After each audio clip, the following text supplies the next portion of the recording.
Huu tuko mwaka 2026. Tuna wanafunzi hao mliowataja.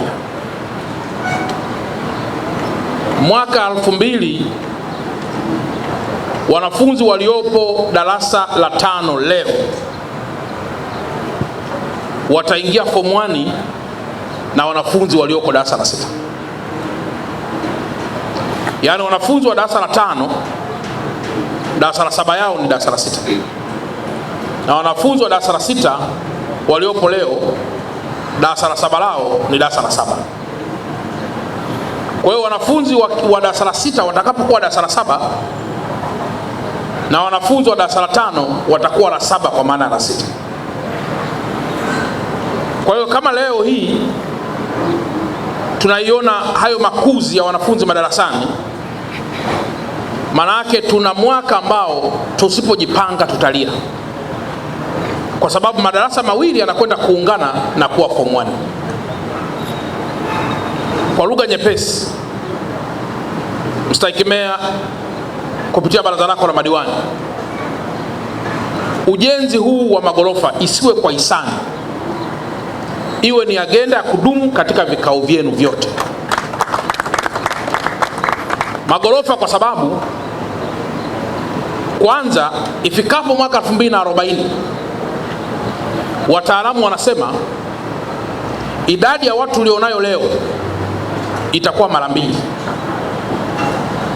Kwa kama leo tuko milioni 61, maana yake ifikapo mwaka 2040 ambao ni kesho tu, wala sio mbali sana, tunazungumzia watu milioni 120 plus. Lakini kama mjuavyo, idadi ya watu inapokuwa, ardhi hainyumbuki, ardhi inabaki vile vile. Sasa maelekezo yangu kupitia hilo ni haya yafuatayo. La kwanza, huwa mara nyingi nikiangalia kwenye clip mbalimbali, nikiona wanafunzi wa mkoa wa Dar es Salaam na katika wilaya zake wanakaa chini, hawana madawati. Katika manispaa kubwa kama hizi, ambayo manispaa hiyo inakuwa inaongozwa na mkurugenzi mwenye degree na aliyeaminiwa na rais, inakuwa inaongozwa na Mstahiki Meya aliyeaminiwa na wananchi na aliyeaminiwa na madiwani, na wilaya hiyo inakuwa iko chini ya mkuu wa wilaya aliyeaminiwa na serikali na aliyeaminiwa na Mheshimiwa Rais, na ina maafisa elimu wake wenye madigrii vile vile. Nataka niwathibitishie wanafunzi, kukaa chini wala sio mipango wala sio uhaba wa fedha, ni ukosefu wa mipango, kwa sababu kila mwaka lazima uwe na projection ya si chini ya miaka 5, 10 mpaka 15, uweze kujua kama leo na form 1 900, maana yake ni kwamba mwakani very likely kuwa na form 1 1100, ongeza hata 200. Lazima ujiulize watakaa wapi, watasomaje. Na mimi mkurugenzi, hela huku nje ipo, bado tumeacha mianya ya kukusanya kodi mingi iko loose. Wananchi wetu wengi kwa bahati mbaya sana huwa wana ile voluntary, ule moyo wa hiari wa kulipa kodi. Sasa kwa sababu pesa mnayokwenda kukusanya mna ushahidi wa kutosha kwamba inakuja kufanya vitu kama hivi, ni muhimu kukabana kweli kweli, pesa ipatikane na mfanye investment hii kubwa. Zamani tulikuwa tunaita hata kwenye yale mashirika, tulikuwa tunasema lazima wao wanalipa kitu kinaitwa corporate social responsibilities. Sasa hivi tumebadilisha, inaitwa corporate social investment, kwamba wajue wanatakiwa kuinvest kama makampuni, walete pesa, mjenge madarasa. Na Mheshimiwa Mkuu wa Wilaya, mnaweza mkaamua tu kwamba sisi katika wilaya ya Kinondoni kwa miaka 5 ijayo investment yetu kubwa sana tunataka ihamie kwenye madarasa na mabweni only. au investment yetu kubwa nataka ihamie kwenye hospitali au kwenye kitu gani? Na kwa sababu shule huwa hazipati private sector mara nyingi, hospitali ni rahisi kupata private sector. Huko unaita private sector, halafu wewe pesa yako inakwenda kwenye shule, mnawekeza. Leo mkiangalia malalamiko makubwa ya wanafunzi wetu, wamechelewa kurudi nyumbani, daladala haipaki kupakia wanafunzi kwa sababu wana pesa ndogo. Hii maana yake nini? Maana yake maafisa wetu katika halmashauri zetu, wakiwemo maafisa elimu, watusaidie kuplan na njia sahihi za kuweza kuwa na mabweni ya kudumu kwa wanafunzi ambao leo watakuwa wanajiunga na kidato cha kwanza. Leo mkaangalieni sana matokeo ya form 4. Dar es Salaam tunafanya vizuri, lakini sio vizuri sana. Mnajua kwa sababu gani? Pamoja na sababu zingine zote, lakini kwa sababu watoto wetu pia wamezagaa sana kama nyani pori. Anapotoka hapa shuleni ameshaachana na mwalimu, hakuna tena ufuatiliaji hapo katikati kujua amepanda daladala saa ngapi, anafika nyumbani saa ngapi. Mzazi anaingia alikuwa kwenye foleni na mtoto anaingia alikuwa kwenye foleni, wakikutana saa 2 wanapeana pole, hata kama mtoto ametoka kwenye vichaka vya kwenda kufanya uovu. Kwa hiyo tukimanage vizuri watu wetu wakawa hapo, itasaidia sana. Hayo ni maelekezo yangu muhimu na madhubuti. Lakini namba 2, shule hii mkiangalia na hii barabara, Mheshimiwa Mkuu wa Wilaya, napokuja hii barabara nimeona, naweza nikasema imejaa wafanyabiashara kwa biashara ambazo hazipendezeshi mji. Imejaa scraper kila mahali. Sasa ni muhimu pia tukawa na ubunifu wa ziada kujua kwamba miji yetu sasa inakuwa, scraper zikakae wapi na wapi vikae vitu visafi. Jamani, tumezoea kwamba unaweza kaingia kwenye chumba cha mtu, chumbani ukakuta hajatandika kuchafu kwa sababu anaingiaga peke yake. Lakini ukiingia sebleni unakuta kakochi ka gharama, unakuta tu vitu vya gharama kwa sababu kila mmoja anaingia. Uongo kweli? Hii ndio sebule ya Tandale. Kama ndio sebule ya Tandale, manake lazima tujielekeze kwenye kupanga vitu. Sasa tukiongea namna hii, kwa mfano wenzangu wa Chama cha Mapinduzi akiwepo mwenyekiti, kazi hiyo ikifanyika mnaweza mkasema jamani, wapiga kura wetu. Lakini hakuna namna unaweza kufikia kuwa na mji ambao uko salama na sahihi msipokuwa na maamuzi magumu. Miji mingine yote hata mkienda duniani kote, leo hii Tandale, yule mzee wangu mwenyekiti yuko hapa, Tandale ya miaka ile sio Tandale ya leo. Uongo kweli? Sasa Tandale leo amezungumzia uwekezaji, lakini zamani hakuna mtu alikuwa anakuja kuwekeza Tandale. Kulikuwa uswahilini, kulikuwa kuna vibaka, kulikuwa kuna vitu vya namna hiyo. Lakini leo watu wanavutika kuja hapa Tandale, na mimi mwenyewe nimekaribishwa. Manake ni kwamba Tandale hapa inaendelea kubadilika. Baada ya miaka 5-10 yatakuwa ni magorofa matupu, na pengine shule yetu hii itakuwa inaonekana kwa chini hapa. Uongo kweli jamani? Manake ni kwamba lazima tukimbizane katika kupanga mji wetu. Kwa hiyo hayo ni maelekezo namba 2. Namba 3, kwa sababu hii ni shule iko Machoni, uwekezaji huu uliofanyika lazima uendane pia na vazi jingine. Huwezi kuvaa suti na ndala. Ukivaa suti na ndala, ukiwa unaongea Kiingereza na simu, mtu anajua huyu jamaa chizi na amekimbia Mirembe. Hata kama umeacha kiatu chako kinapigwa shushaini mahali. Maana yake ni kwamba kila vazi linaendana na vazi jenzie. Vazi zuri la magorofa haya ni fence nzuri. Fence pale nje lazima mweke fence sasa nzuri, ambayo ndio vazi mbadala la gorofa hili. Msipoweka fence hapo, watakuja hapo nje wafanya biashara mbalimbali, anajifanya biashara, anakutongozea watoto wako hapa. Mtoto anasoma hapa, anamwaza boyfriend nje. Mtoto anasoma hapa, anamwaza girlfriend nje. Mwisho wa siku tutaingia kwenye dhambi ya kutokuwa control watoto ili waweze kuipata future yao iliyo njema, kwa sababu ya mazingira ambayo tumeharibu wenyewe. Jamhuri ya Muungano wa Tanzania. Lakini jambo jingine, shule hizi leo mkiangalia, kama tu eneo la kujenga shule hatuna, Manake ni dhahiri kwamba maeneo ya kufanyia mazoezi hayapo kabisa. Kwa hiyo namba 3, mjue mnalea watoto wazuri kwenye brain, ambao wataweza kuwa wazuri kwenye akili, lakini wanaoweza kuwa hatarini kwenye afya dhaifu.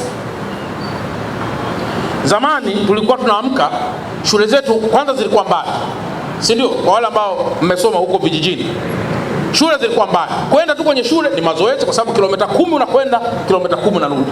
Hakuna mtu atakwambia fanya mazoezi. Uongo kweli? Lakini leo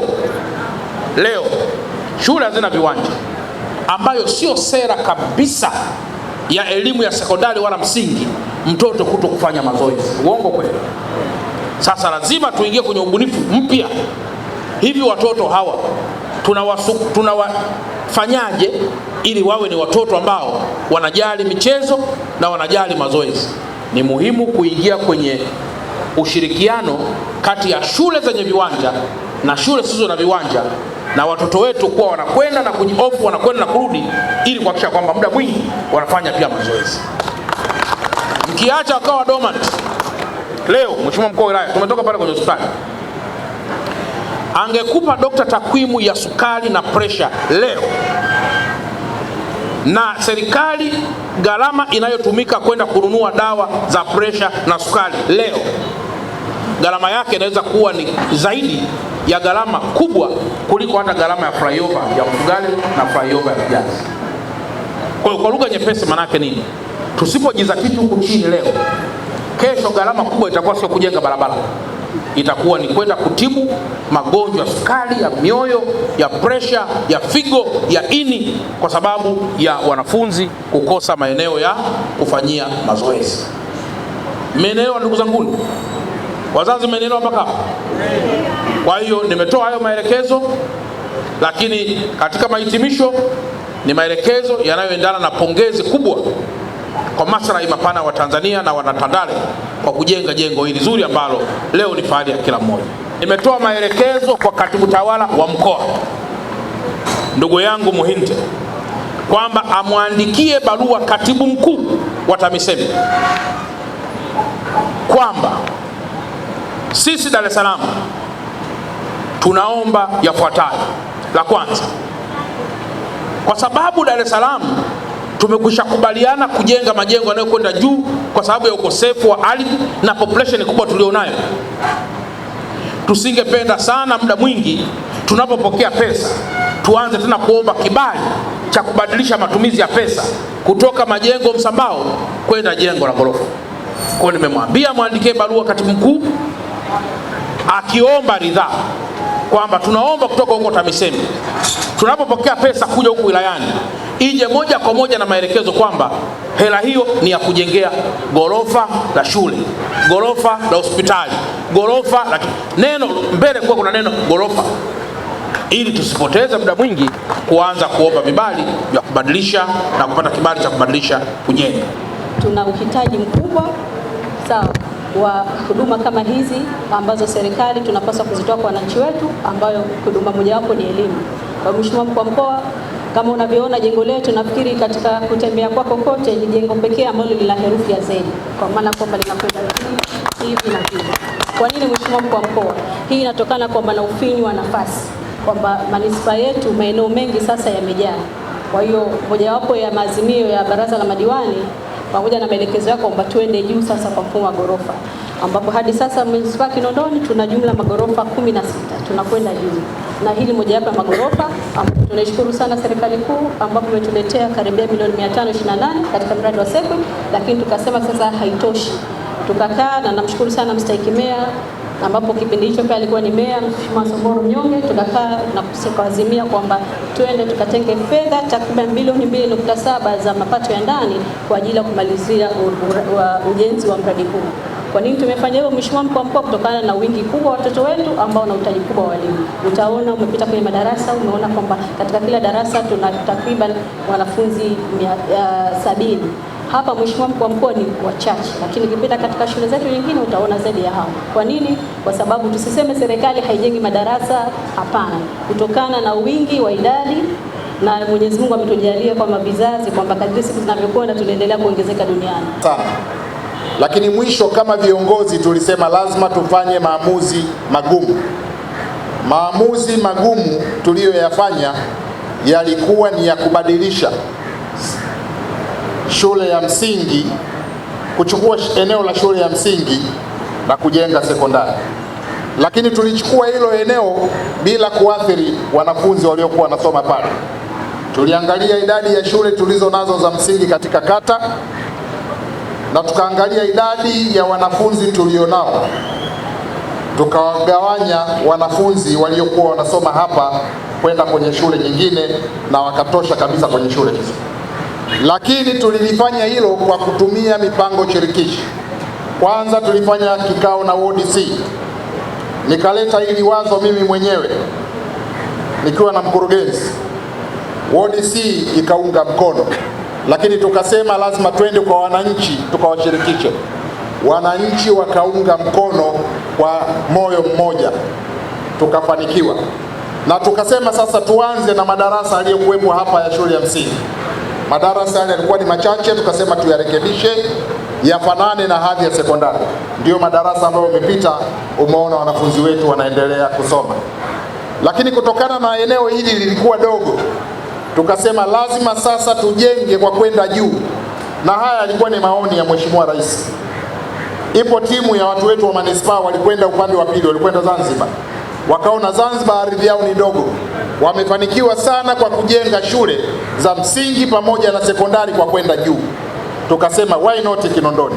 Idadi ya wananchi inaendelea kuongezeka, ardhi yetu inabaki pale pale. Kusema tu tuko tayari kupokea maelekezo yako kwa ajili ya utekelezaji zaidi. Lakini kama ambavyo mstahiki amezungumza, kwa kweli tunajivunia mradi huu. Wakati unaanza mwaka 2024 changamoto zilikuwa nyingi sana, Mheshimiwa Mkuu wa Mkoa. Na kipindi ilibidi tumuondoe mkandarasi hapo, tumfukuza kwa sababu alitengeneza mahandaki makubwa na mvua zinanyesha, na alihatarisha usalama wa madarasa ya huko na usalama wa wanafunzi. Kwa hiyo tukasema lazima tuchukue maamuzi ya kumfukuza huyo mkandarasi na kumweka mkandarasi mwingine, na tunashukuru kazi hii imeendelea kufikia hapa ilipofika. Leo wakazi wa Tandale tumefurahi sana. Umezoea kuja kukagua soko, nilikuwa nakusikia hapa nishaye kuja. Umekuja sana kuhakikisha soko la Tandale linakamilika, na sasa hivi limekamilika. Tunakushukuru sana. Wakazi wa Tandale, utupelekee salamu kwa mama yetu kipenzi Dr. Samia Hassan Suluhu, kwani sisi tulikuwa na kilio kikubwa sana cha kupata shule ya sekondari. Tulikuwa na shule za primary 4 lakini hatuna sekondari, kama vile tulikuwa isolated kwenye hii halmashauri. Kwa nini? Kata zote 20 zilikuwa na shule ya sekondari kasoro Tandale. Tunamshukuru sana Dr. Samia, Mstahiki Meya Hanifa na jopo zima la uongozi wa halmashauri na mkoa ukiongozwa na wewe kaka yetu Albert Chalamila.